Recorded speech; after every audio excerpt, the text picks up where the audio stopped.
నమస్కారం. ఇప్పుడు దృష్టి దోషం గురించి, అదేవిధంగా దృష్టి దోషం వల్ల వచ్చేటువంటి ఆహ్, మనం ఎదుర్కొనే సమస్యల గురించి మనం వివరంగా చెప్పుకుందాం. అసలు దృష్టి దోషం అంటే ఏమిటి అంటే, నేను మొదటి వీడియోలోనే చెప్పాను. మనము కాస్మిక్ ఎనర్జీని భూమి మీదకి వచ్చినటువంటి కాస్మిక్ ఎనర్జీని రిసీవ్ చేసుకుంటూ ఉంటాము. అయితే ఈ భూమి మీదకి యూనివర్స్ నుండి అత్యంత కాస్మిక్ ఎనర్జీ అంటే చాలా గొప్ప ఎనర్జీ అనేది పంప్ అవుతుంటుంది. అయితే మనిషి యొక్క కన్ను అనేది అంటే కళ్ళు అనేవి చాలా వైడ్ యాంగిల్ అంటే దాదాపు 90 డిగ్రీస్ కోణాన్ని చూడగలుగుతాయి ఇవి. అంటే దాదాపు మీరు ఇట్లా చూసుకోండి.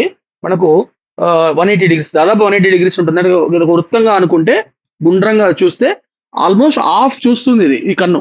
కాబట్టి ఇంత కన్ను చూడగలిగేటువంటి శక్తిని మనము కేవలం ఒకే ఒక వస్తువు మీద లేదా ఒకే ఒక వ్యక్తి మీద లేదా ఒకే ఒక సంస్థ మీద మనం చూసినట్టయితే తప్పకుండా ఆ ప్రభావం అనేది దాని మీద పడి అది నష్టపోయేటువంటి అవకాశాలు ఉంటుంది. ఎందుకంటే మీరు గమనించండి, మనిషి యొక్క అంటే నరుడి దృష్టి పడితే నల్లరాయి పగులుతుందని ఒక సామెత.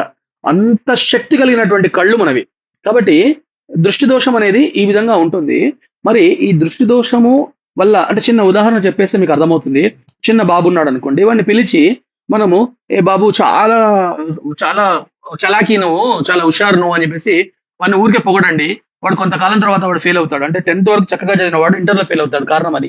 దృష్టి పడింది. అదే విధంగా ఒక ఇల్లు చూసి అబ్బా! వీడు చాలా బాగున్నాడు, చాలా బాగున్నాడు అని చెప్పేసి ఊరికే అనుకుంటాం కదా మనం. చుట్టాలు, బంధువులు అందరూ కలిసి.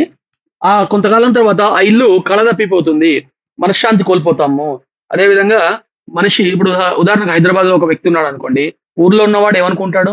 వీడు హైదరాబాద్‌కెళ్ళి చాలా సంపాదిస్తున్నాడు అనుకుంటాడు. ఇక్కడ ఉండే ట్రాఫిక్ గొడవలు, ఇక్కడ ఉండేటువంటి గోల మనకు తెలుసు. అయితే ఇదంతా కూడా దృష్టి పడి వాడు నష్టపోవడం ప్రారంభమవుతుంది. కాబట్టి ఈ దృష్టి దోష నివారణ ఎలా చేసుకోవాలి అనంటే, ముఖ్యంగా ఇంటికి సంబంధించినటువంటి దృష్టి పోగొట్టుకోవడానికి మనము రోడ్డు పైకెళ్ళి మన ఇంటి వైపుకు చూడాలి. చూసిన తర్వాత ఎక్కడైతే మన చూపు ఆగుతుందో అక్కడ ఒక అద్దం పెట్టండి.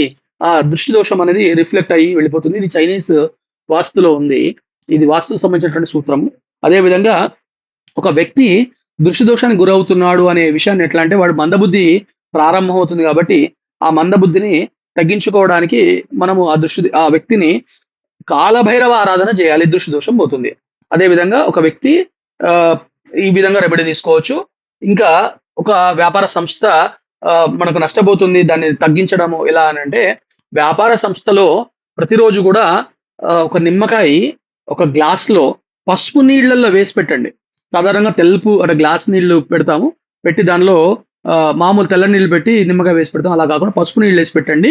అదే విధంగా రోజు వెళ్ళేప్పుడు ఆ నిమ్మకాయ ఏదైతే ఉంటుందో కోసి కుడి ఎడమ, ఎడమ కుడికి వేసి వెళ్ళడం అనేది చూస్తుంటాం. అలా చేయకండి. ఆ నీళ్లలో ఉన్నటువంటి నిమ్మకాయ తీసుకెళ్ళి మనకు నైరుతి వైపు పడేసే ప్రయత్నం చేయండి. నైరుతి వైపు ఖాళీ లేదనుకోండి, రోడ్డుకు అంటే మనం వెళ్ళేప్పుడు నైరుతి భాగంగా విసిరేసి వెళ్ళిపోతే తప్పకుండా వ్యాపార సంస్థకు సంబంధించినటువంటి దృష్టి తగ్గే అవకాశం ఉంటుంది. అది కాకుండా ఆహ్, కూష్మాండము అంటే దుర్గా అమ్మవారు దాన్నేదో భూతప్రేత పిశాచంగా భావిస్తారు. అది అలా కాకుండా ప్రతి అమావాస్యకు ముందు రోజు చతుర్దశి నాడు గుమ్మడికాయని శుభ్రంగా చేసి దాన్ని పసుపు రాసి చక్కగా స్వస్తిక్ లేదా ఓంకారం పెట్టేసి పూజించి అక్కడ పెట్టినట్టయితే వ్యాపార సంస్థకు గాని, ఇంటికి గాని లేదా ఒక వ్యక్తికి గాని దృష్టి దోషం అనేది తగ్గించే అవకాశం ఉంటుంది. మళ్ళీ చెప్తున్నాను, వ్యక్తి దృష్టి పోవాలంటే కాలభైరవుడి యొక్క ఆరాధన బాగా చేయాల్సి ఉంటుంది. అప్పుడు తప్పకుండా దృష్టి దోష నివారణ కలుగుతుంది. అదేవిధంగా దుర్గా ఆరాధన కూడా మనకి దృష్టి దోషాన్ని నివారణ చేస్తుంది. నేను మీ డాక్టర్ వేణుమాధవ్ శర్మ. నమస్కారం.